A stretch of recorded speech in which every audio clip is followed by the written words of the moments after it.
Please welcome former Secretary of State Hillary Clinton.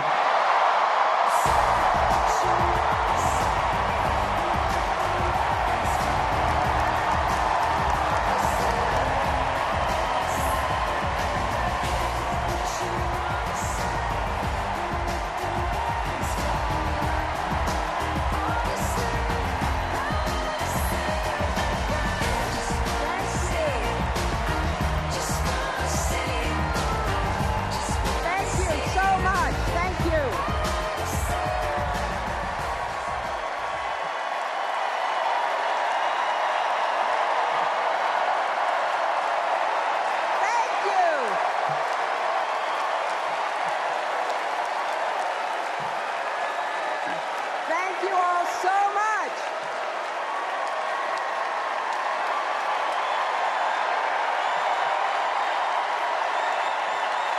Thank you.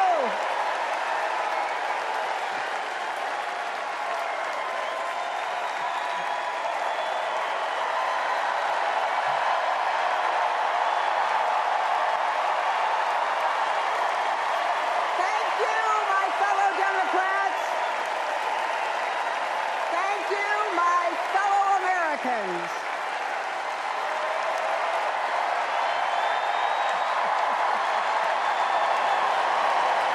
Thank you so much. You know,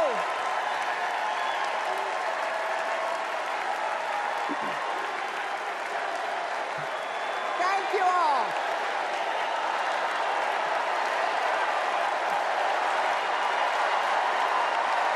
Thank you, thank you.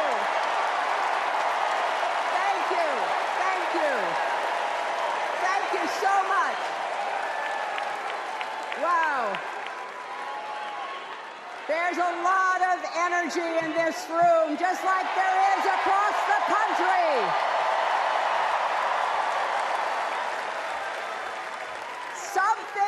Something is happening in America. You can feel it. Something we've worked for and dreamed of for a long time. First, though, let's salute President Biden.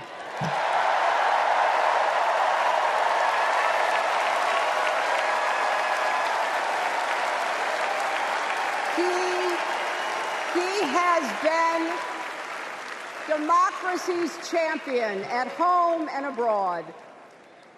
He brought dignity, decency, and confidence back to the White House. And he showed what it means to be a true patriot. Thank you, Joe Biden, for your lifetime of service and leadership.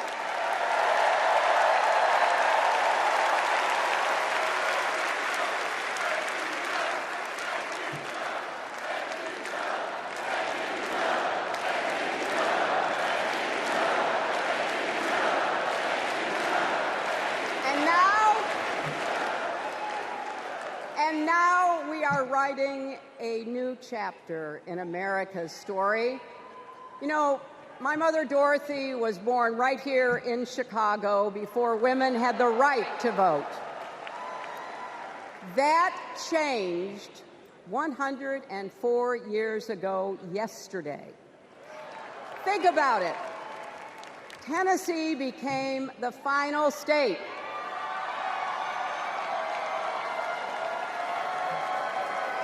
to ratify the 19th Amendment to the Constitution.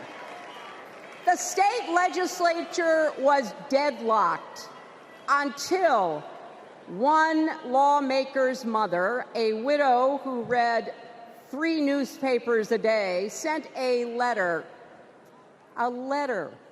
to her son. "No more delays," she wrote. "Give us the vote." And since that day, every generation has carried the torch forward. In 1972, a fearless black Congresswoman named Shirley Chisholm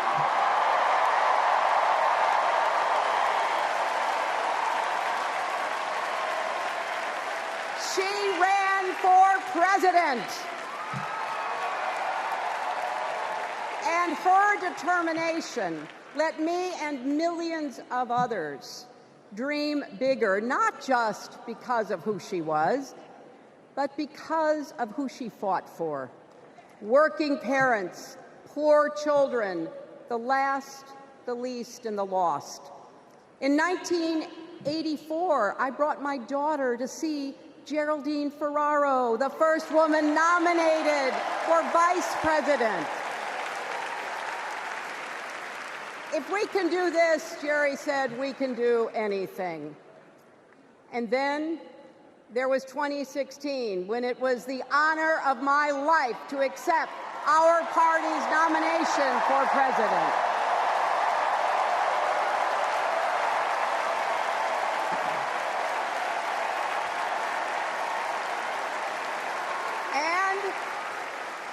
And nearly 66 million Americans voted for a future where there are no ceilings on our dreams.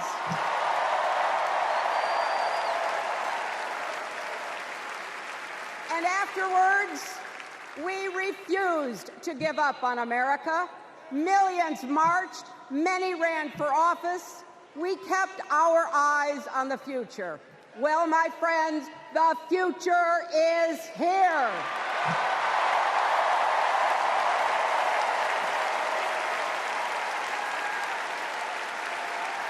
I wish my mother and Kamala's mother could see us. They would say, keep going. Shirley and Jerry would say, keep going.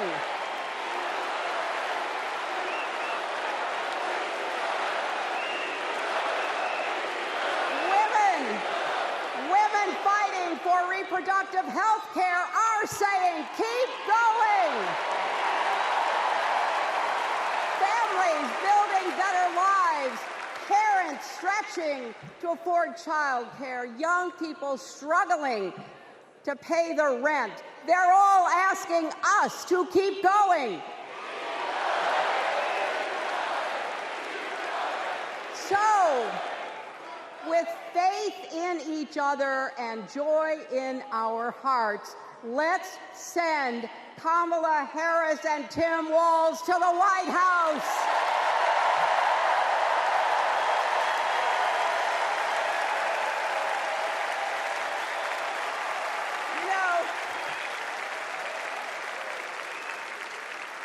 The story of my life and the history of our country is that progress is possible but not guaranteed. We have to fight for it and never, ever give up. There is always a choice. Do we push forward or pull back? Come together as we the people, or split into us versus them? That's the choice we face in this election. Kamala has the character, experience, and vision to lead us forward.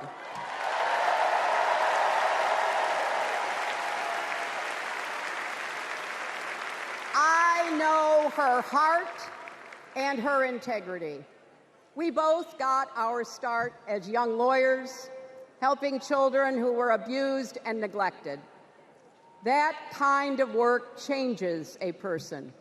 Those kids stay with you.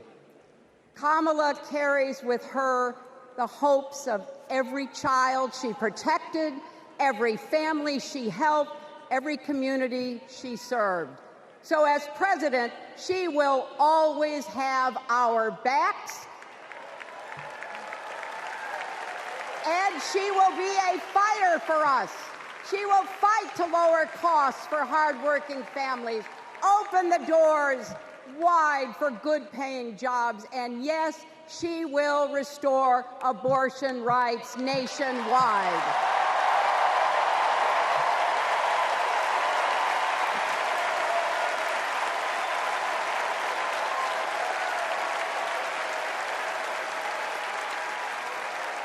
As a prosecutor, Kamala locked up murderers and drug traffickers.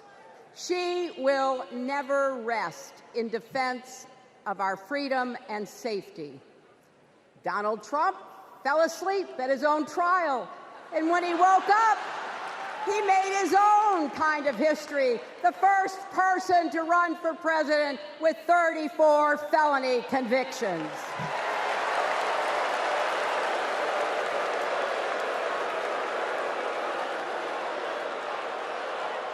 As Vice President, Kamala sat in the Situation Room.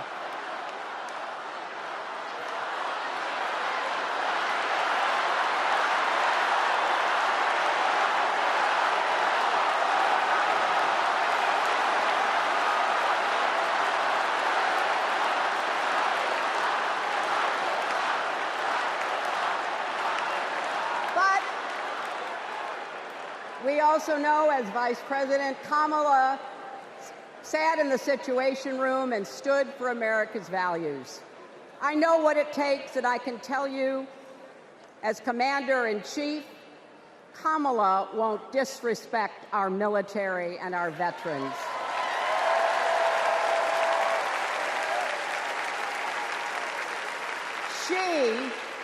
She reveres our Medal of Honor recipients.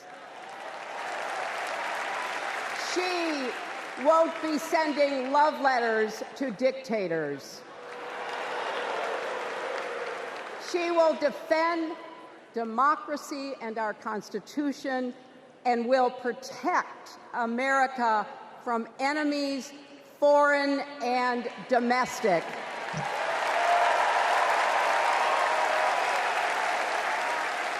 Think about it.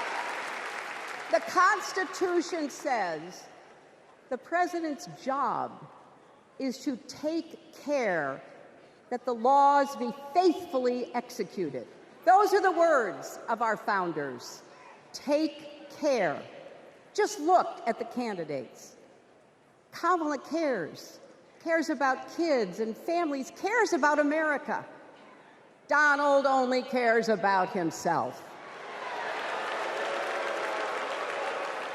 On her first day in court, Kamala said 5 words that still guide her. Kamala Harris, for the people. That is something that Donald Trump will never understand. So it is no surprise, is it, that he is lying about Kamala's record.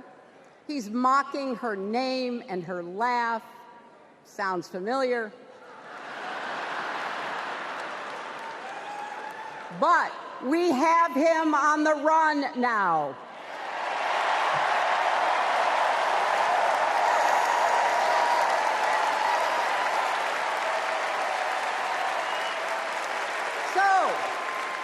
So, no matter what the polls say, we can't let up. We can't get driven down crazy conspiracy rabbit holes. We have to fight for the truth. We have to fight for Kamala as she will fight for us. Because you know what? It still takes a village to raise a family, heal a country, and win a campaign.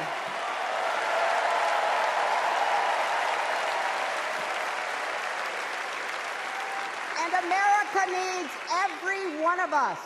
Our energy, our talents, our dreams. We're not just electing a president, we're uplifting our nation. We're opening the promise of America wide enough for everyone. Together, we put a lot of cracks in the highest, hardest glass ceiling. And tonight, so close to breaking through once and for all, I want to tell you what I see through all those cracks and why it matters for each and every one of us. What do I see? I see freedom. I see the freedom to make our own decisions about our health, our lives, our loves, our families.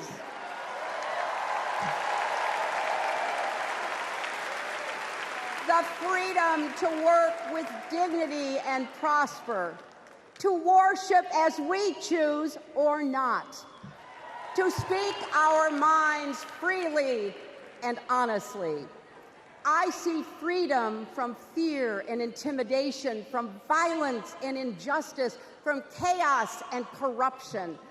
I see the freedom to look our children in the eye and say, in America, you can go as far as your hard work and talent will take you, and mean it. And you know what? On the other side of that glass ceiling is Kamala Harris raising her hand and taking the oath of office as our 47th President of the United States.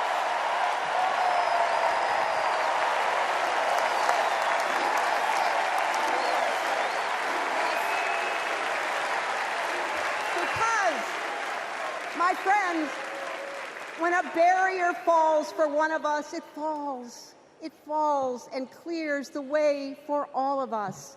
So for the next 78 days, we need to work harder than we ever have.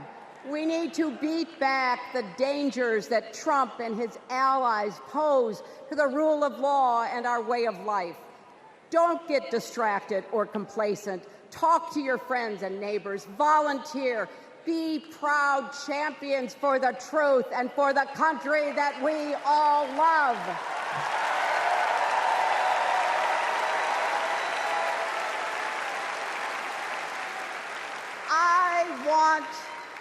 I want my grandchildren and their grandchildren to know I was here at this moment, that we were here, and that we were with Kamala Harris every step of the way. This is our time, America. This is when we stand up. This is when we break through. The future is here. It's in our grasp.